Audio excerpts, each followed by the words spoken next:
सबका साथ, सबका विश्वास, सबका विकास। आइए अपने शहर सिवान को विकास की ओर ले चले। नगर परिषद सिवान उप सभापति प्रत्याशी डॉक्टर यादवेंद्र शांति डेंटल क्लिनिक बीडीएस एमडीएस पुत्र अर्जुन यादव उप सभापति प्रत्याशी डॉक्टर यादवेंद्र कुमार जी ने ऐलान कर दिया कि इस बार वो उप सभापति प्रत्याशी के रूप में खड़ा होंगे और सिवान का विकास करने में अहम भूमिका निभाएंगे। सिवान को आगे ले जाएंगे और सिवान की जनता को खुश करने का कोशिश करेंगे। धन्यवाद।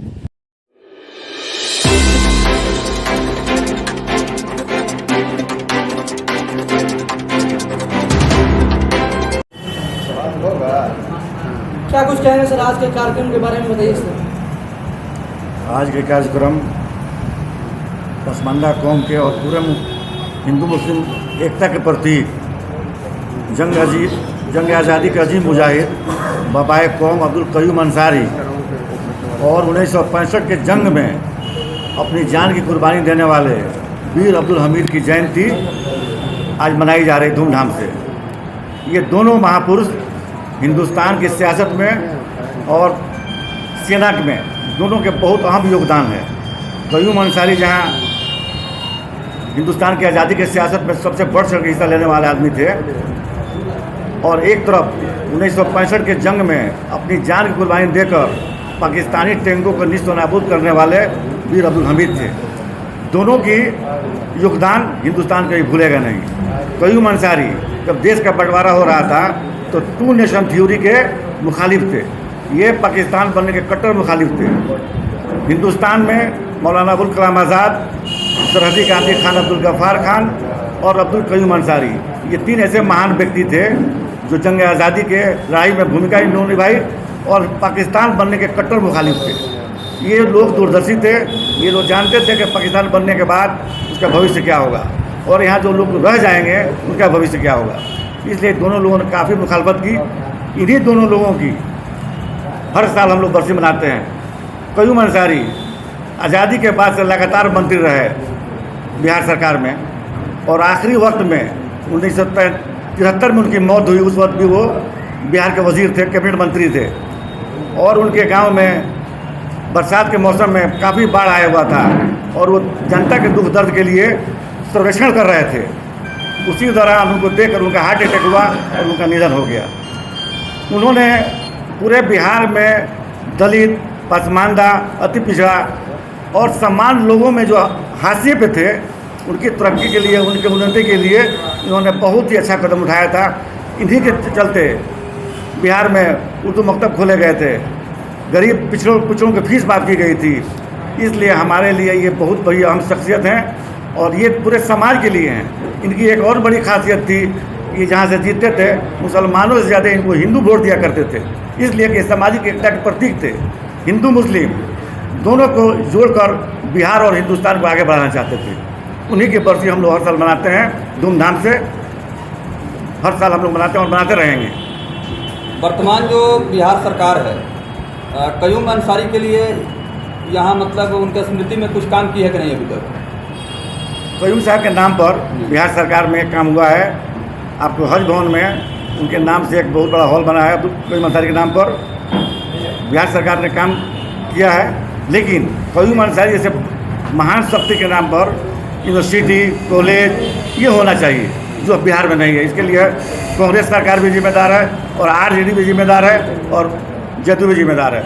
ऐसे महान लोग जैसे वीर अब्दुल हमीद जिन्होंने अपनी जान की कुर्बानी दी देश की सुरक्षा के लिए, रक्षा के लिए, वैसे लोगों के नाम पर कुछ नहीं है और उनसे बहुत कमतर लोग हैं जिनके नाम पर बहुत स्कूल, कॉलेज, विश्वविद्यालय खुला हुआ है।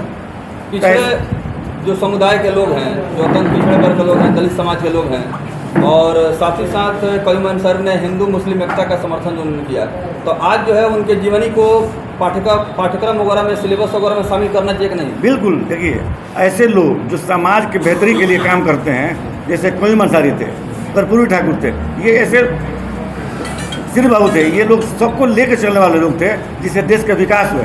आज जब सब लोग मिलकर काम करेंगे तभी विकास संभव है। अभी आप बतला रहे थे कि पाकिस्तान बनाने की जो बात हो रही थी तो उन्होंने जो है पुरजोर इसका मुखालफत किया था और उन्होंने कहा था कि अगर पाकिस्तान बन जाएगा तो इसकी स्थिति क्या होगी वो दौर देखने को मिल रहे हैं। तो कहीं ना कहीं आप क्या कुछ संदेश देना चाहेंगे मीडिया के माध्यम से, ताकि जो उस समय इन्होंने आवाज़ उठाया था और वो चीज़ प्रैक्टिकली आज देखने को मिल रहा है? इसके विषय में क्या कुछ कहें?